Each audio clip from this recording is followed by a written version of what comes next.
देखो टीचर के लेक्चर को सुनो और उसको नोट करो। हाँ? भावनाओं को समझा कर।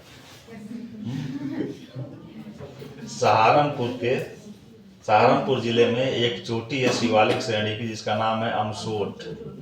इसकी ऊंचाई है 957 मीटर। अमसोट चोटी की ऊंचाई कितनी है? 957 मीटर। हम लोग गए थे झारखंड के दिशा में तो उधर कई कई पहाड़ दिख रहे थे। एकदम पहाड़ है वहाँ पे, पहाड़ तो है ही है झारखंड। लेकिन लगातार नहीं जुड़े थे। हाँ कांटी में उस पहाड़ को क्या बोलते हैं? खंडित पहाड़। देखो ये पहाड़ों का निर्माण जब तुम ज्योग्राफी पढ़ोगे, फिजिकल ज्योग्राफी, तो गुरु जी बताएंगे कि बहुत पहले टर्शियरी युग में पहाड़ों पर्वत निर्माणी घटना हुई, तो नीचे का मलबा निकला और जगह जगह पहाड़ बन गए, जहाँ क्रमशः निकलना शुरू हो गए जैसे हिमालय। तो ये पर्वत श्रेणियां बन गई, विंध्य पर्वत श्रेणियां। इतने समय से इनका क्षरण हो रहा है कि बीच बीच से जो नीचा था उसको मानव ने क्या किया, खेत बना दिया।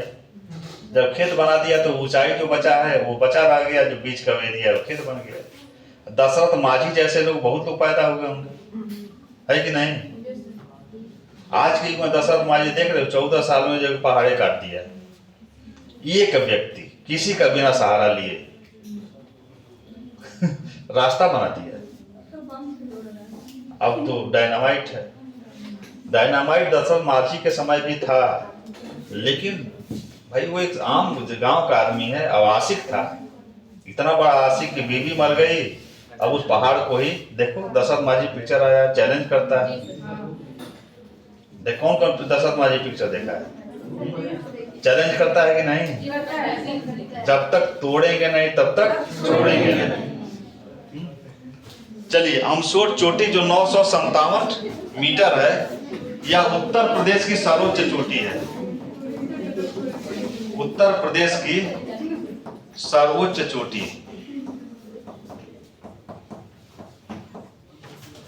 यदि कोई पूछे कि उत्तर प्रदेश की सबसे ऊंची पर्वत चोटी कौन सी है, तो कौन सी है? शिवालिक श्रेणी की अमसोट चोटी जो सहारनपुर में पड़ती है। और भारत की सर्वोच्च चोटी कौन सी है? केटू। केटू, क्योंकि जो सागर माथा है अर्थात माउंट एवरेस्ट का दूसरा नाम है सागर माथा, वह नेपाल में पड़ता है। केटू अपने यहाँ कहाँ पड़ता है? कंचनजंगा वहाँ पड़ता है ना, सिक्किम में। सिक्किम में हाँ, कंचनजंगा और दोनों एक ही पास हैं, तो वहाँ पे है। लेकिन उसी तरह से उत्तर प्रदेश का क्या है? अमसोट चोटी। चलिए, उत्तर प्रदेश का भौतिक विभाजन, राजनीतिक हो गया, प्राकृतिक हो गया, भौतिक विभाजन।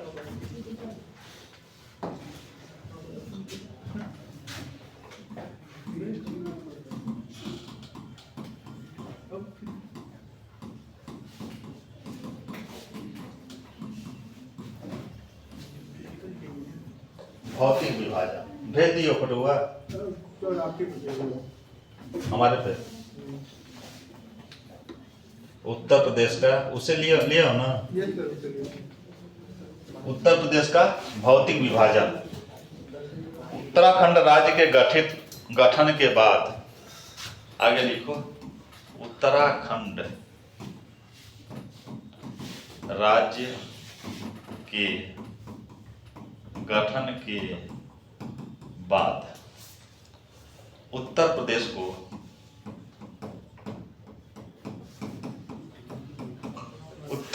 को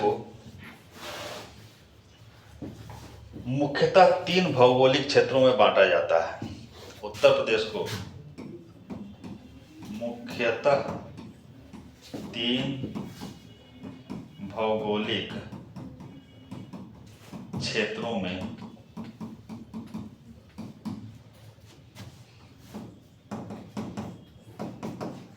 बांटा जाता है। अब ये तीनों क्षेत्र क्या है? पहला, उत्तर का भाबर एवं तराई क्षेत्र। इसका भौतिक विभाजन जब हम करते हैं, उत्तराखंड होता तब क्या होता, 4 भाग में बांटते। पहले जो हिमालयी प्रदेश, तब उत्तर का भाबर एवं तराई क्षेत्र, उसके बाद से मध्य का मैदानी क्षेत्र, दूसरा क्या है मध्य का मैदानी क्षेत्र, तीसरा है दक्षिण का पठारी क्षेत्र, क्योंकि बुंदेलखंड क्या है, पठार है। तो मुख्यतः 3 क्षेत्र हैं भारत में, और इन तीनों की अपनी अलग अलग विशेषताएं हैं और अलग अलग समस्याएं भी। दिमाग खुल रहा है कि यदि क्वेश्चन लिखने को आ जाए तो लिखा जाएगा। मैदानी क्षेत्र सर गंगेटिक प्लेन भी बोल सकते हैं। हाँ, गंगा यमुना का दोआब क्षेत्र। सर मध्य का मैदानी क्षेत्र में कौन सा प्रदेश में कौन सा है? का सर मध्य का मैदानी क्षेत्र में क्या जिला है? हाँ सर, जिला या फिर कोई क्षेत्र का नाम जो मध्य के किसी जगह का नाम पूछ रही है।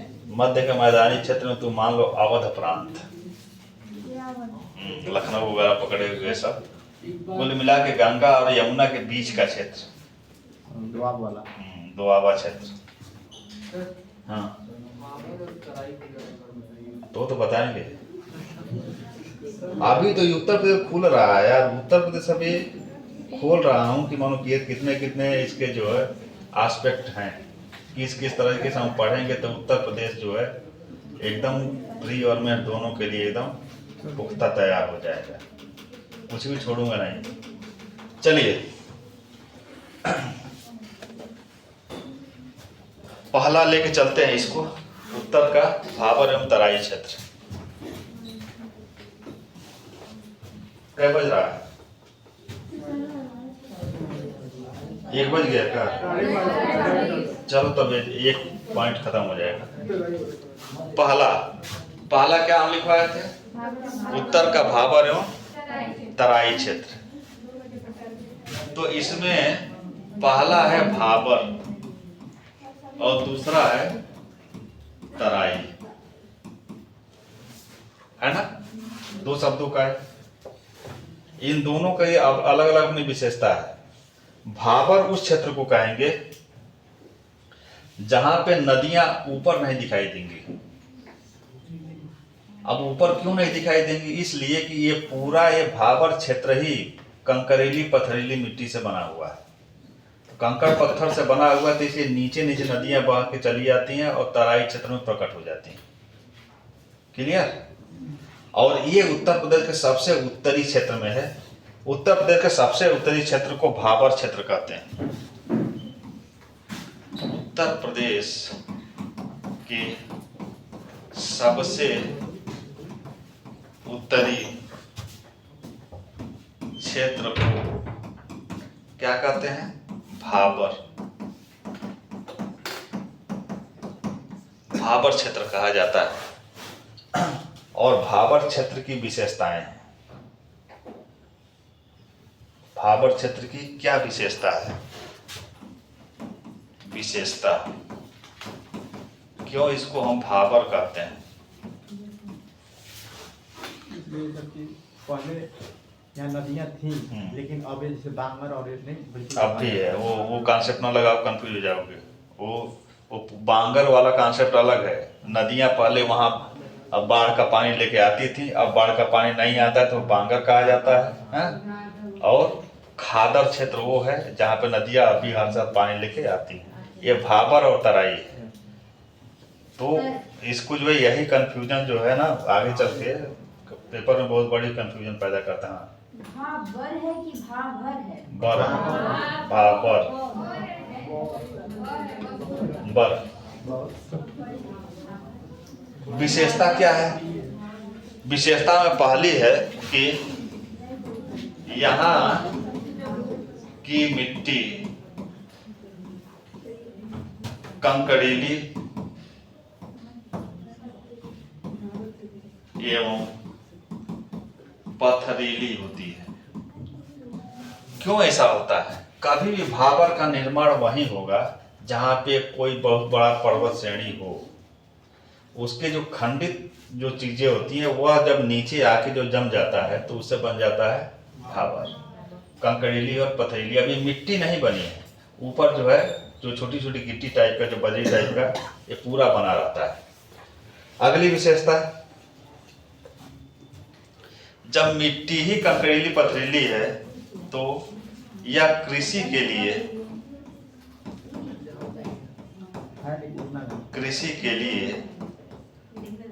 अनुपजाऊ है, कृषि के लिए उपजाऊ नहीं होती है। तीसरी विशेषता, इस क्षेत्र में नदियां लुप्त हो जाती हैं।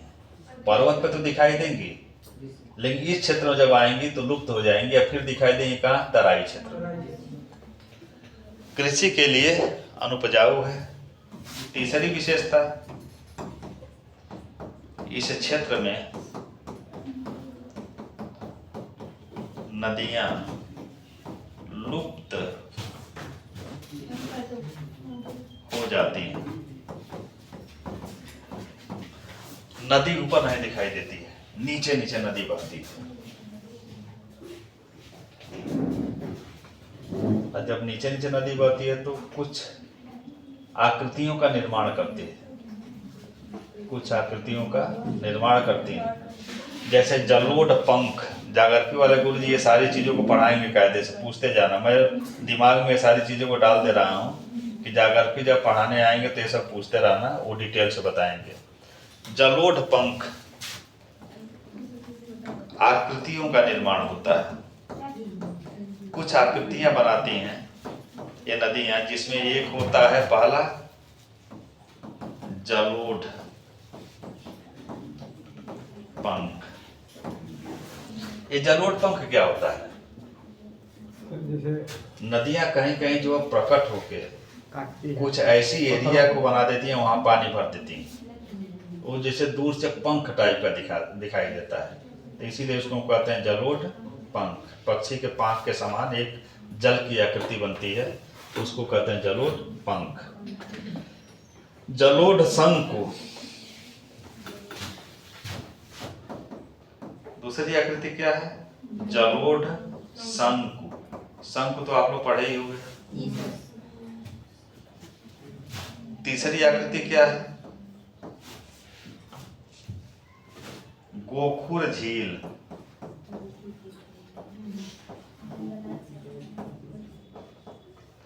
गोखुर झील, गाय के खुर की आकृति का जो झील होता है उसको हम कहते हैं गोखुर झील। अगली आकृति है विसर्पण। ये क्या है? विसर्पण डी।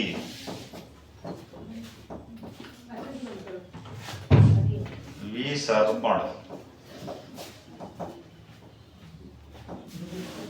विसर्पण के में एक सर्प वाला शब्द लगा हुआ है ना। सांप का भी स्टेट होता है क्या? नहीं, टेढ़ा मेढ़ा, टेढ़ा मेढ़ा, बल खाता हुआ। तो बस वही है विसर्पण। जैसे जो लिपि जो तो सीधा ही होता है, लेकिन वो चलता टेढ़ा मेढ़ा है ना। लेकिन जो हमको दिखाई देता है सांप कभी सीधा दिखाई देता है, तना हुआ। सर आराम करता है तो टेढ़ा ही आराम करता है। आराम करेगा तभी टेढ़ा रहता है। जी सर। बहुत बहुत बात। कभी भी आराम भी करेगा तो ये भी नहीं एकदम टाइट होके सो जाए, नहीं। इसलिए विसर्पण।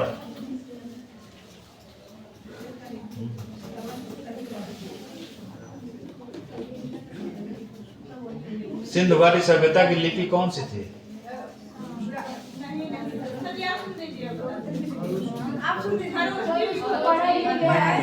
खरोष्ठी तो अशोक के समय आती है। नहीं पढ़ा नहीं गया है, लेकिन जो है उसको एक नाम दिया गया है कि कौन सी लिपि है। दो नाम दिया गया है, एक भाव चित्रात्मक लिपि, क्योंकि देखो भाव का चित्र हम लिखवाए हैं सारी चीजें, और दूसरा नाम दिया था गोमुद्रिका लिपि।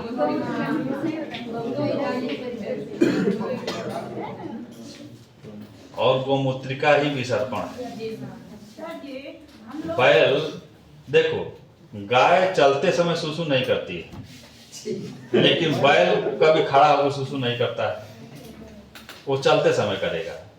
तो एक आकृति बनती है बैल के चलने से। एक बार जानते हो, एक की शादी हुई गांव में, तो दूल्हा पहुंच गया, तो पहले की सालियां बहुत मजाक करती थी। हाँ सर, अब तो कॉन्सेप्ट ही हिंदुस्तान से करना खत्म चाहिए हो सर, गया। करना चाहिए, क्योंकि वो ठीक रहता है। नहीं देखो, एटीट्यूड पे डिपेंड करता है। अब लड़कियां पढ़ लिख ली, तो उनका कुछ एटीट्यूड अलग हो गया। पहले की सालियां पढ़ी लिखी थी नहीं।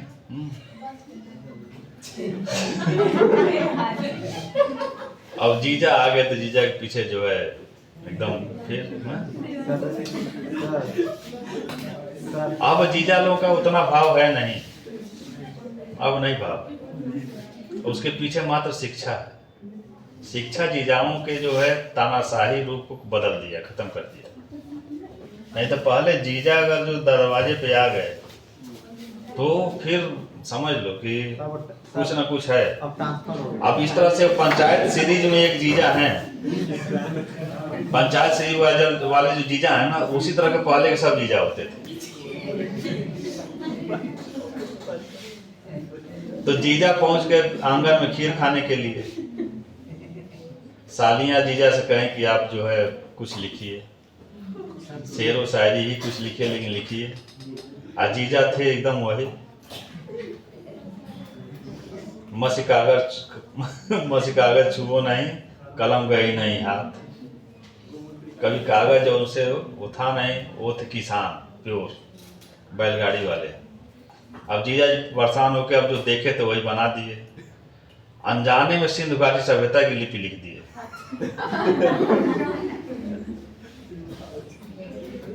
अब ये हुआ कि अब ये लिपि अब पढ़े कौन? सालियां 2-4 अक्षर पढ़ी थी तो हिंदी उन्दी पढ़ी थी, अब देवनागरी लिपि पढ़ी थी।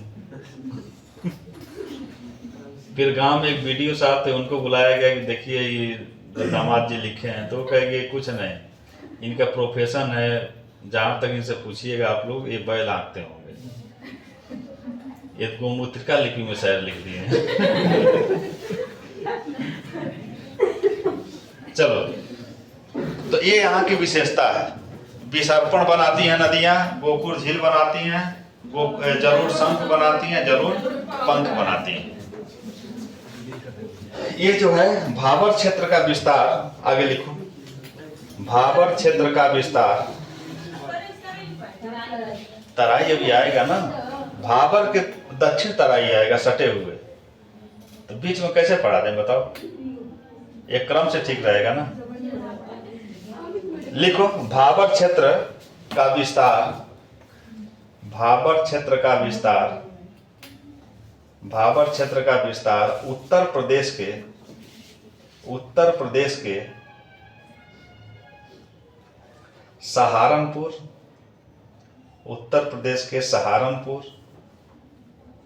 बिजनौर,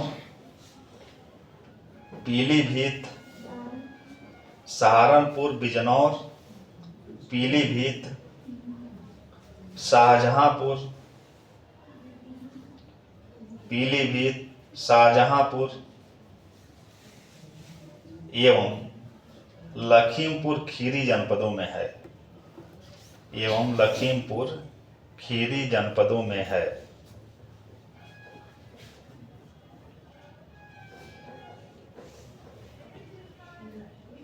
भाबर क्षेत्र हो गया। भाबर क्षेत्र, हाँ, भाबर क्षेत्र उत्तर प्रदेश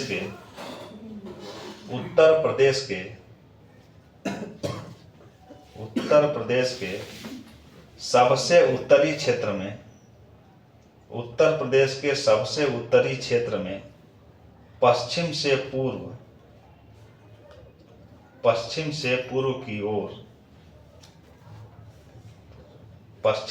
पूर्व की ओर लगभग लगभग 35 किलोमीटर चौड़ा पट्टी नुमा है, आकृति है। लगभग 35 किलोमीटर चौड़ा पट्टी नुमा आकृति है।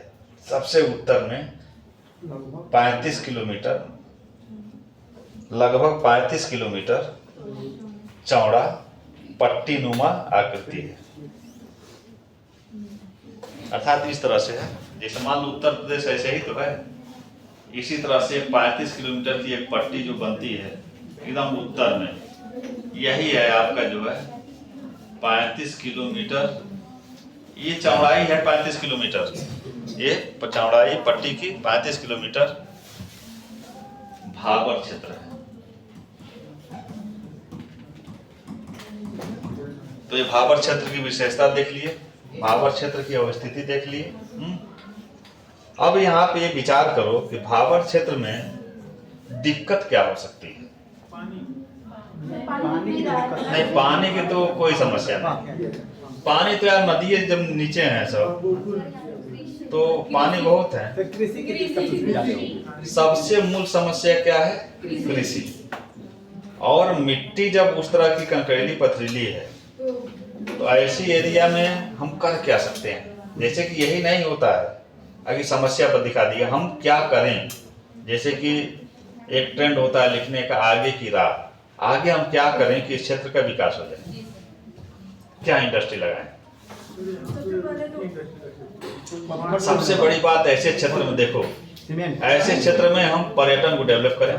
सीमेंट उद्योग लगा, सीमेंट उद्योग। नहीं, पहला ऐसे क्षेत्र में पहला हमारी प्राथमिकता होगी पर्यटन, पर्यटन का विकास करें, क्योंकि ऐसे क्षेत्र में आपके धार्मिक स्थल भी बहुत होते हैं, और धार्मिक स्थलों से जो जुड़ाव है भारत के लोगों का वह बहुत अधिक है।